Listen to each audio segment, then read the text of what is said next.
Peinte en 1668 par Pierre Patel, cette huile sur toile est exposée dans la galerie de l'histoire du château.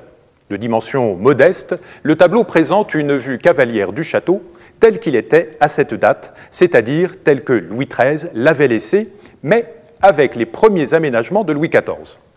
Pierre Patel a pris des libertés avec la topographie et les architectures afin de proposer une vue d'un Versailles idéalisé et plus abouti qu'il ne l'était à cette époque. La composition est équilibrée et maîtrisée, centrée tant verticalement qu'horizontalement. Le corps principal du château occupe le centre du tableau, lui-même divisé en 3 bandes horizontales, l'esplanade, le château et enfin les jardins et le ciel. Au premier plan, la ville naissante se développe autour de la vieille église ainsi qu'aux abords immédiats du château. Le tracé des 3 voies menant au château fait écho à celui des jardins. Une grande perspective se développe autour d'un axe est-ouest de l'actuelle avenue de Paris au Grand Canal. Louis XIV souhaite agrandir et moderniser le petit château de briques et pierres de son père Louis XIII.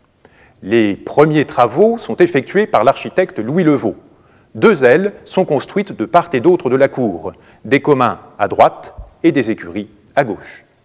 En 1668, Louis Levaux fait construire une enveloppe de pierre blanche tout autour du vieux château de Louis XIII côté jardin.